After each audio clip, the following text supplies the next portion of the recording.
Hello, good evening, and welcome to the maiden edition of Facts of the Week. This is a news and current affairs show that separates chaff and wheat from the true facts. Tonight is our maiden edition. We are live on Ghana's #1 CTV, also on Facebook, my CTVGH. You can share your comments and contributions with us. There have been a lot of issues that have come up this week. What are the true facts? What is the propaganda? What is the reason behind that? That is why I am here with my guest tonight to show you the facts. Let's separate the truth from propaganda, from the slants and what you need to know. This is Facts of the Week. My name is Valentina Oforefri, and tonight I'm here with Dr. Desmond Kofi Annan. He's going to help me analyze the issues, who has been saying what are the true facts, and also supported by KOG, Kwame Oshijinia. Be our guest. This is CTV, Ghana's #1, and you're welcome to Facts of the Week. Today, we have three important things to talk about. The three are the Clocksack strike. What is the issue behind it? Also, the Akwatia Member of Parliament. I know you want to know. They say there's a precedence in 2021. Is it true? Then we'll tell you. Did the NPP government sack some Ghanaians when they took...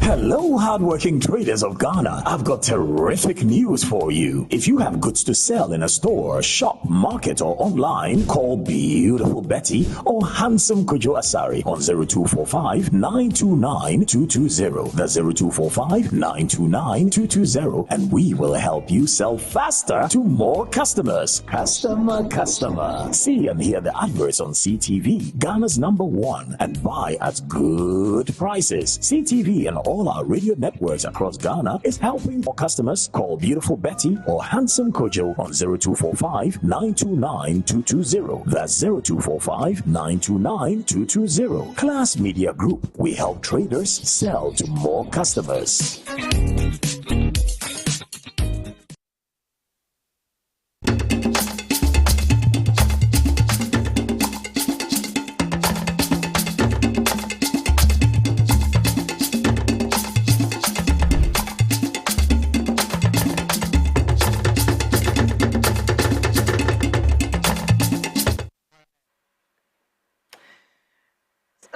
Introduce my guests again, Dr. Desmond Kofi Annan and Kwame Oshijinia. Gentlemen, good evening. You're welcome to Facts of the Week. Good evening, Valentina. Excited to be here today. Maiden edition of Facts of the Week. Yes. Exactly. And we're going to unpack and arrange things in the system. We need to unravel some of these things and put it right. Yeah. So today, our first case, that's the Republic versus the embattled Akwatia Member of Parliament. The court has convicted him. Now, on the floor of Parliament, I remember on the 7th of January, we were on this set when the 9th Parliament was sworn in. And when the Clerk of Parliament, Ebenezer Ahumajetro, decided to talk about it, Apanyama King said something. So, Doc, let me start with you. Is there a precedence to this? Val, thank you for the opportunity. I beg to differ. If there's anything like a precedence to what happened or is happening in Parliament now, with respect to the Honourable Member for Akwatia, the member Ernest Yaokumi. You see, the fact is that after the elections of 7th December 2024, by the 8th and 9th of December, the results for the parliamentary had been declared. And the NDC parliamentary candidate had an issue and was citing fraudulent acts and miscalculations here and there. And so he decided to charge. Well, they didn't mind him, so he decided that, okay, then the right thing to do is to seek redress in the court. So he went to the court, and then, let me just not bore our listeners with all these. I'm sure they are privy to all these things. And so the long and short of this whole thing is that the court, by the 6th of January, had received an injunction application, interlocutory injunction application, from the Member of Parliament, which is the NDC parliamentary candidate. And so, clearly, and then Ernest Kumi and his lawyers and everybody knew about it, they were served. In fact, they went to court to set aside because it is crucial. It borders on somebody's fundamental human rights, so to speak, being more like abused and all that. And so what is good for him is that he should stay true to the injunction that has been put on him. And then the court further served Parliament through their bailiff and all that. And so that is how come you made mention of the clerk at the time, the Honorable Jethro, who then read the application, the injunction that was served Parliament.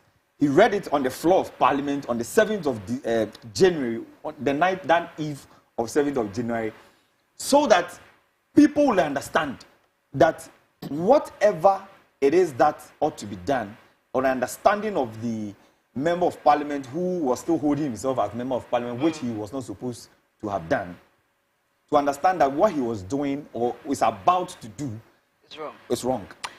Watch this. In the case of Akutia, the clerk to Parliament was served a process on the 3rd of January at High Court in Koforidua. This order was served through the legal office of the Parliamentary Senate. The order directed the respondents, including the clerk to Parliament, indicating that they are restrained from proceeding to court, admit, register, swear in, recognize, gazette the said Ernest Yao Kumi as the elected member for the Akutia constituency. At the time of the receipt of the order, the Parliamentary Service had already completed the process of registration of Ernest Yao Kumi.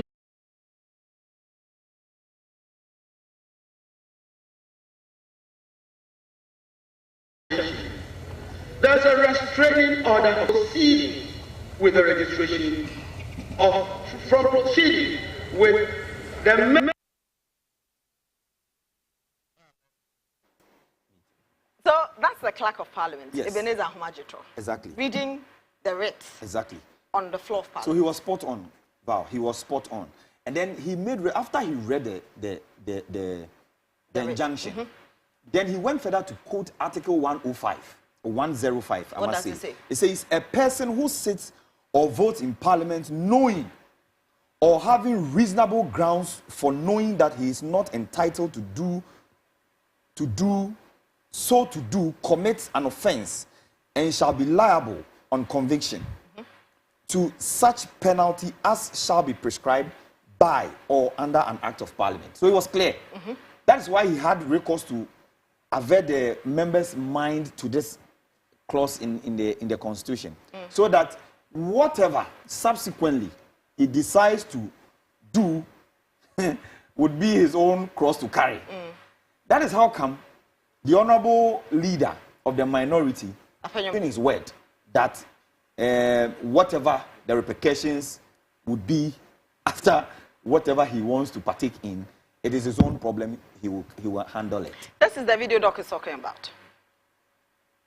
Colleagues, please, let's make a headway. Mr. Chairman, House of Rules and Procedure, that is not. Colleagues, please, let's make a headway. Mr. Chairman. No. We have heard you. This is a House of Rules and Procedure that is not in doubt. This is a house that relies on precedence.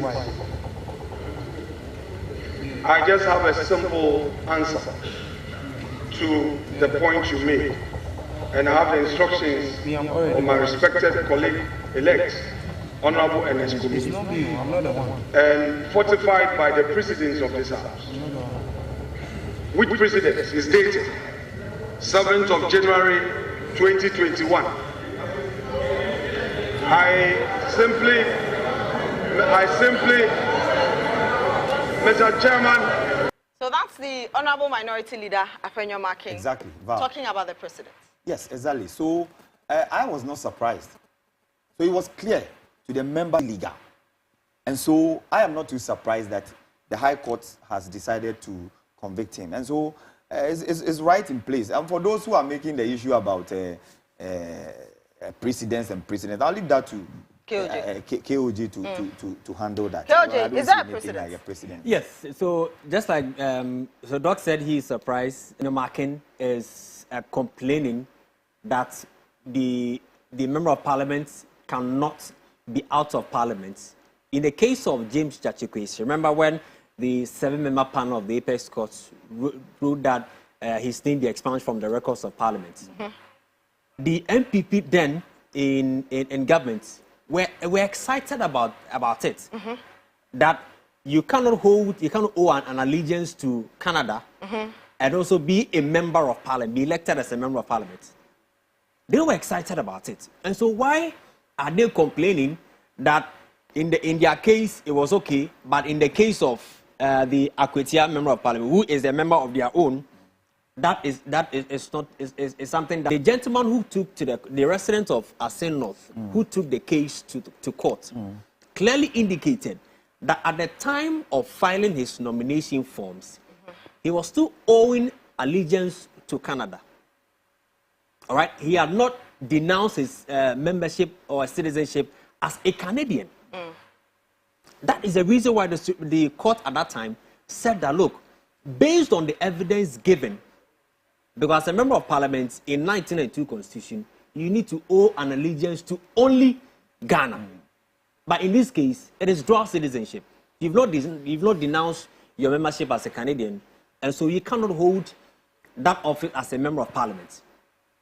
And that was the conversation when the minority then, that's the NDC, were also complaining that, look, at the time of the election, he has filed every document to the authorities that, look, the Electoral Commission, and if there was a problem, the Electoral Commission would have disqualified him. Good, and good. You remember that they were even blaming the Electoral Commission. They knew that, so why did they allow him to contest? To be on the ballot. To be on the ballot.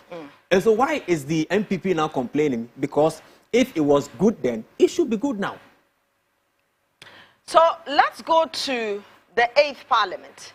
The clerk at that time, Cyril Nsia, reading that writ on the floor of Parliament before the inauguration of the 8th Parliament about James Gyakye. Take note. Of a proceeding or an order from the High Court in respect of an application by Michael Akuma Mr. Speaker, Mr. Chair. Wait, Honorable. At the appropriate time.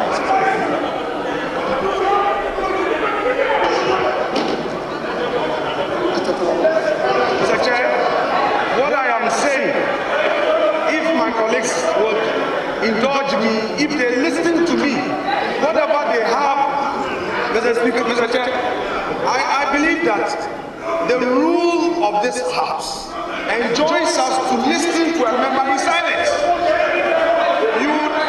Mr. Chair, if I make my submission, and they have ordered the inquiry I am making, they would be able to make a proper input. That is the rule. It's not a shouting. So, Mr. Chair, all I want to inquire from you is that you have indicated that you have received communication from the Electoral Commission.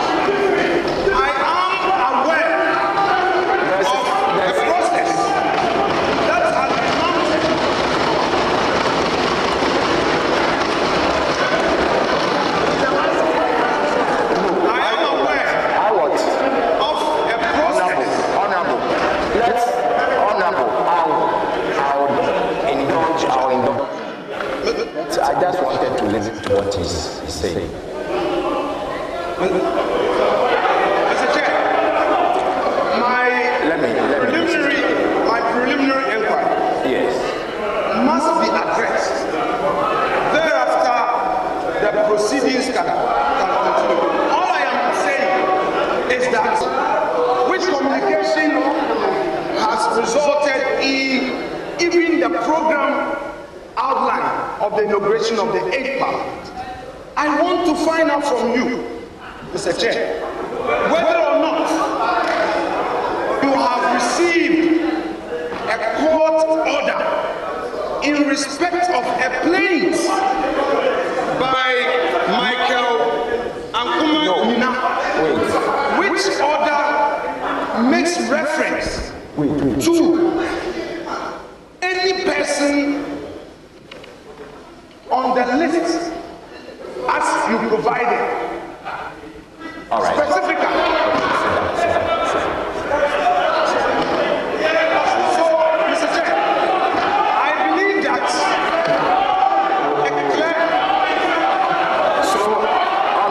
Mr. Chair, I believe that a response for the sake Maybe I should for the let sake him of the a response from you. So that's the majority leader in the 8th Parliament, Alexander Kwame Apenyo-Markin, drawing the Clerk of Parliament's attention to that injunction application against James Gyakye Quayson. So you see the difference between the 8th Parliament matter and the 9th Parliament. Yeah.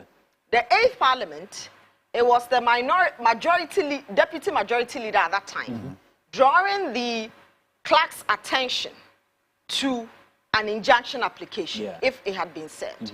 But in the 9th Parliament, it is the clerk informing the House about an injunction against the Akwatia member of Parliament. So, is it the same precedence? No. It cannot be, Val. It cannot be. Like you just said, the man received. How is it that you have to draw the clerk's attention or whatever it is to a document of that importance if really it was there? I mean, I don't even understand. The precedence cannot be the same. In fact, there's no precedence, so to speak. I think that they're only looking at, I mean, some people are only looking at drawing some political chairs here and there just to muddy the water for everybody. And I'm sure that is the reason why we are gathered here. No, I mean, we need to... If you listen to what the majority leader, Mahama Yariga, said, this is a court decision. You are not supposed to hold yourself as a member of parliament. Yes. It is a court... In fact, it was preventing him from being sworn in as a member of parliament. Exactly. And then you went ahead, went to parliament to register, and then you and sit down. The clerk read to you what the consequences are. And you asked your that. leader to tell him you will bear the full consequences. And so this is the consequences. Exactly. And that's what we are saying. Yes. We are on the same page. And so the issue is that, for me, if it happened in the 8th Parliament and it was wrong, and I like what Mahama Yariga said, that look, we cannot disrespect the law. This is what, because if we keep disrespecting the law like this, another parliament will come, the 10th or the 11th parliament will come, and people will disregard certain court decisions like this. No, and we cannot go on that tangent. Keoji, I agree with you, but I'm saying that Gyakye Quayson was not served as a person. He wasn't served. In fact, to add to Doc, that evening when Haruna Idrisu, the leader, asked the clerk to show proof of service and that the member of parliament, James Gyakye Quayson, had not been served. Exactly. Cyril showed, and he mentioned a name. Okay? Then Dominic Ayeni said that person is a registrar and not a court bailiff. Exactly. Yeah. And that was when they were accusing the clerk of parliament of trying to serve the member on the floor of parliament when the standing orders and the constitution are explicitly clear that you do not serve a member of parliament on his way to, from or when he's doing his parliamentary duties. Let's watch the video.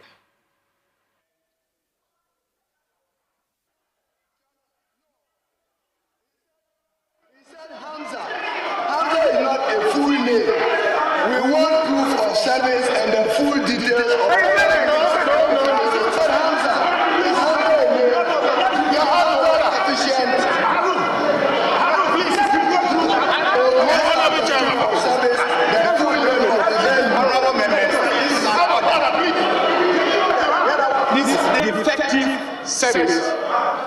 is legally ineffectual, is null and void and of no effect. And therefore, Mr. Chairman, I ask, this is a factual question in relation to proof of service. Can you show the proof of service to my leader? And then also, Mr. Clark, I am aware that the registrar of the Cape Coast High Court is one Mr. Hamza. He's not a bailiff. I have dealt with him in my court practice. The registrar is Mr. Hamza. He's not a bailiff. And therefore, if you are not... So you heard what transpired on that fateful day. Chikwe Singh was injuncted by the court from holding himself up as Member of Parliament for Asin North. He never set foot in the Parliament until after they finished the case and they went for a by-election and he won. He won again. He was of Akwatia. NSC Alkumi has been going to court, to Parliament. Even with that... Blatant disregard. And you know, at the time the judge was even convicting him, in fact, one of the reasons why the judge said in open court that he was convicting him was that, or he should come for his conviction, was that he's not been coming. In fact, he's been disrespecting the court. He's not been coming in person. At the time, he was sending some people to come and represent him. And the judge was clear in his mind that he would not entertain that. Especially when Ahmed Shaib sent a letter to the court judge that the Member of Parliament is busy. And that is the reason why he's unable to appear before him. Exactly. Total disrespect to the judge. Exactly. So, it is what it is. So, wow. Our verdict, my verdict today is embattled Akwatia Member of Parliament. Is his case the same as James Jachikwe Singh, Asin North? No, it is not. That angle is a propaganda. The fact of the matter was the Akwatia Member of Parliament served the injunction before he went to the floor of Parliament on the 7th of January 2025 to be sworn in the 9th Parliament. Yes. Was Parliament or the clerk served, who was the chairman of the occasion because there was no speaker at that time? Yes. Did the clerk draw his attention? Yes. Did he agree to bear the consequences? Yes, he did. Has he been going to Parliament, even with...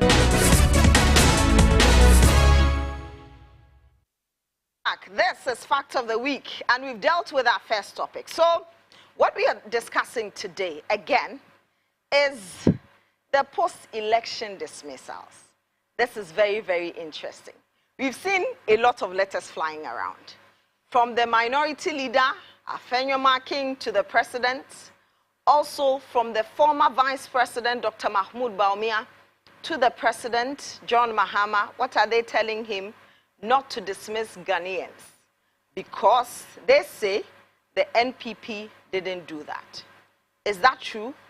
Let me tell you about what happened when Yao Osafo-Maafo was nominated as senior minister. He appeared department and every sector institution in this country. So if I'm appointed a new minister and your payroll, you are not on the payroll till December, the day of the election, and you're going to appear on the payroll for January, when were you engaged in that particular thing? You are going to create a problem. If names appear on the payroll after December, would definitely... That is Yao Osafo-Maafo, and it's interesting. You are watching CTV Ghana's #1, and this is Fact of the Week, supported by Fairnat. Wood is for life. Great furniture is made by Fairnat, and also supported as well by Aquaba. That's the best natural mineral water for health, vitality, and growth. I have my colleagues here. They have fact-checked everything. Did it really happen, Doc? Or let me start this round with KOJ. Did it really happen that the NPP government did not sack any Ghanaian? Because we had the national organizer of the NPP, Henry Nana Boakye, organize a press conference. He stated categorically that although the senior minister, Yao Osafo-Maafo, stated they were going to let go of people who were employed after December 7, they didn't do it. Is it true they didn't sack anybody? They did, wow. And I'll read the statements, and of course, it will be shown on the screen. I've always said that history is very important. Anything that we do today, it is being recorded. And some way, somehow, tomorrow or in the future, people will fish out those documents and those facts, and it will catch up with you. And that is where we are today. The NPP now is crying foul because they think that people they appointed when they were in power are being sacked by this administration. And in February 2017, which I'm sure that producers will do the listeners the honest. It says that suspension of recruitment of health professionals. I refer to our earlier letter with reference number .. dated 31st January 2017. So this is just when President Akufo-Addo had been sworn in as president. I wish to request that you suspend all recruitment activities for the 8,634 nurses and other health staff until further notice underlined. The suspension is not a cancellation, but to allow the Ministry of Health to finalize all issues related to the financial clearance. You will kindly take steps to inform all your officers accordingly. You will be duly informed as soon as financial clearance is done. So in 2017, it happened. There was a suspension. There was a suspension of recruitment of nurses. Yes. Was there a strike? Was there a strike? No, there wasn't. No, there was not. But today, Perpetua Ofori Ampofu, who is the president of the Ghana Registered Nurses and Midwives Association, is telling Ghanaians that if the John Mahama government goes ahead to suspend recruited nurses and midwives, they are going to go on strike because to them, nothing happened in 2017. That is your proof that indeed something happened in 2017. And so I am surprised that the NPP is crying, including the former vice president, the flag bearer, 2024 flag bearer of the NPP, Dr. Mahmoud Bawumia, writing a whole book telling President John Dramani Mahama to stop what he's doing. He's forgotten that he did same when they want power. They never thought that power will leave their hands in 8 years' time. They never thought that they will see this day. This is very unfortunate. And there are so many instances. I mean, we'll talk about Clocksack for somebody. This same Clocksack is also talking about people being politically exposed. But when it happened in the other administration, they never went on strike. But why are they striking? They went to court rather, instead of going on strike. So why are they not going to court today, but they decided to strike? What went wrong? What has been the discussion on the floor? Do they know something that we have no idea about? Okay. Or what exactly?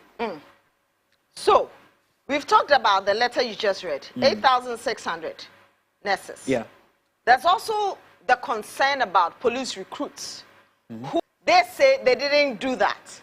But you and I know there have been several stories, as you're seeing on your screen, about police recruits who were dismissed. This is Cephas Arthur. It's 6th February 2017. So a month after President Akufo-Addo had been sworn in, this directive came. So it means that before the 2016 election, there had been some recruitment that has been done by the then administration. So when President Akufo-Addo took office, he said that they have to sack them. So when he came to power, so 6th February, this letter was released that these recruitments that have gone on before the 2016 elections, they have to sack all these people. So there's a precedent to that. There's an example we can show that it happened before they took over. And when they took over, they decided to go on that tangent that, look, you employed people, and the excuse that is given now that you cannot put pressure on the public purse. That is the same excuse they give that you are leaving office and you are recruiting people to put pressure on the public purse. So that's the example now. Exactly. It is also the same that you recruited people before the 2024 election. It would put pressure on the public purse. So let's kick them out. Yeah. So if it was good for you, it should be good now. And again, we put some numbers together. About not less than 13,000 people were sacked under the Akufo-Addo government. And that is also on your screen. But most of the time, some people will tell you that, oh, it's just numbers that they have put together. Nobody was sacked. Let the people who were sacked come out to talk. And then there is this man who generated a lot of news. He was supposed to be the medical superintendent at the Ridge Hospital, Dr. Thomas Winston Anaba. He was on air, emphatically stating that he was sacked after President Akufo-Addo took over. Listen to him. The government, but we were fired. And one sad thing was that in the president's office, somebody was fired. The security officer was beaten. He was not only fired, but he was beaten. For what reason? Just because they thought he was associated with NDC. So a security officer in the office of the president was beaten just because he is affiliated to the party, a party that's Nanka Bruce. Because he was affiliated to the party that outgone government at that time. Why do we do this to ourselves as a country? Exactly. If the person is qualified to be in that position, and the party you think he's affiliated to lost power, should you sack him? At the end of the day, he's working in the interest of the country. If the party leaves power, and there's a new party, there was a new government, at the end of the day, it is still a country called Ghana. He or she is going to serve. It's quite interesting, Val. For me, I think Val KOJ has made a lot of sense out of, taking a lot of the issues out of my mouth. And what I just want to add is that if you live in a glass house, you usually will not throw stones.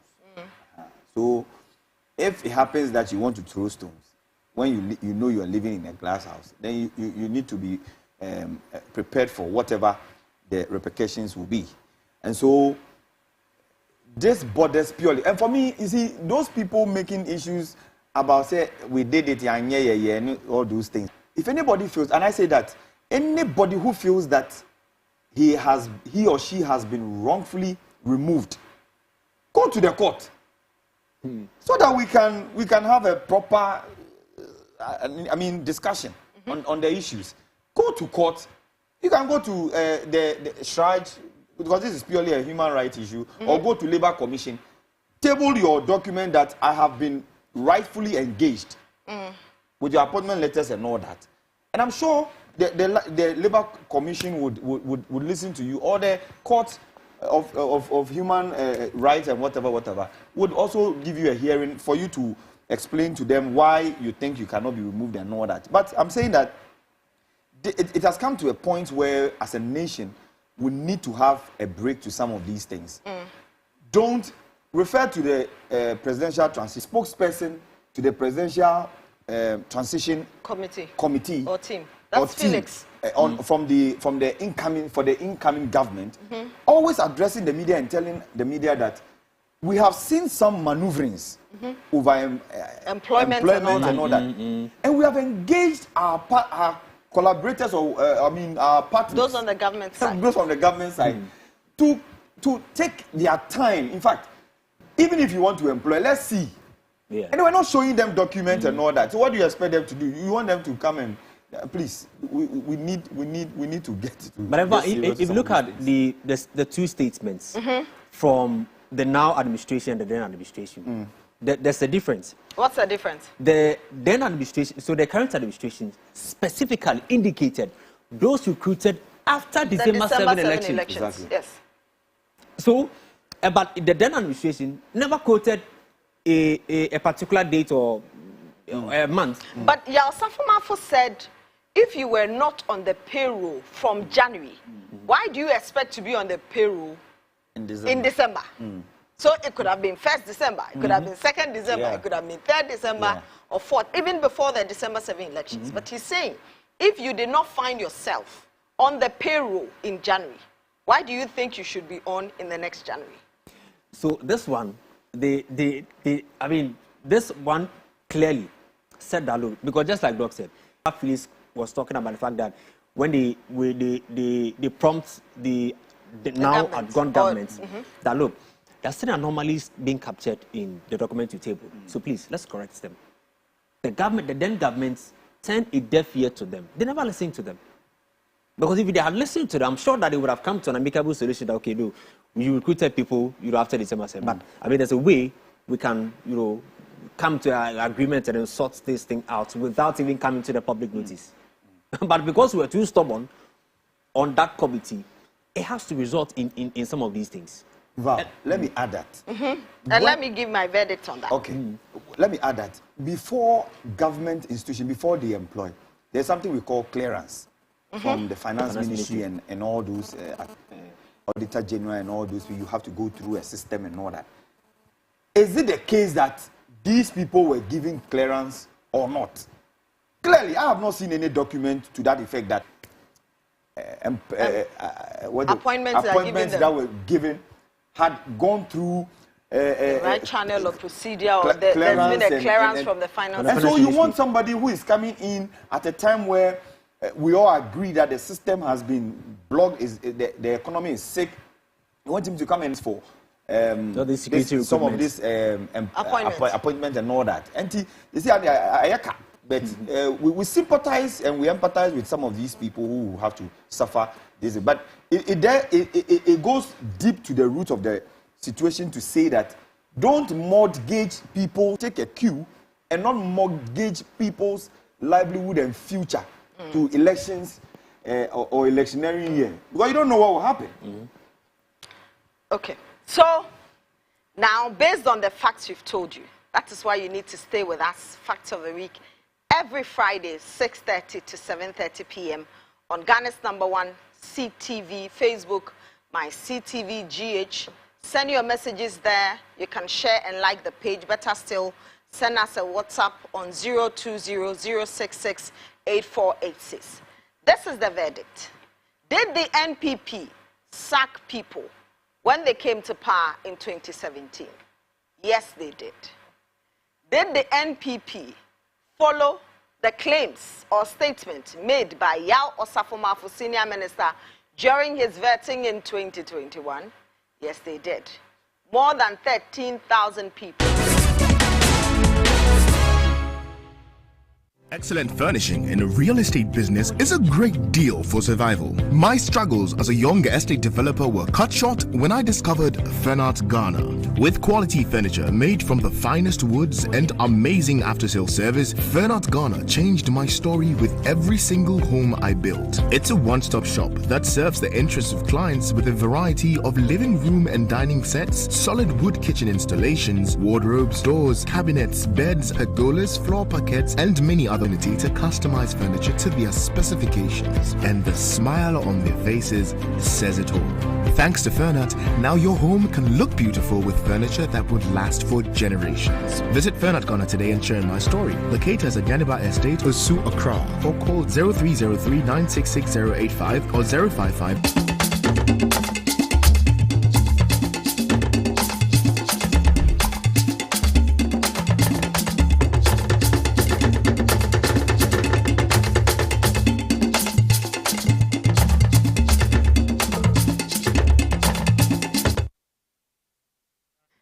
Welcome back to Facts of the Week, every Friday, 6:30 to 7:30 p.m. on CTV, Ghana's #1. You can join us on Facebook, my CTV GH. Also, you can send us a message on our WhatsApp number, 020-066-8486. My name is Valentino Forefre. I'm here with my fact-checkers, Dr. Desmond Kofi Annan, and also Kwame Ochiginia. 3 topics for this week. Factors in the Akwatia Member of Parliament, whether there was a precedent, and also we've told you about the dismissal of some Ghanaians who were recruited. Remember, Fact of the Week is supported by Fernart. Wood is for life. Great furniture is made by Fernart. You see this a beautiful set.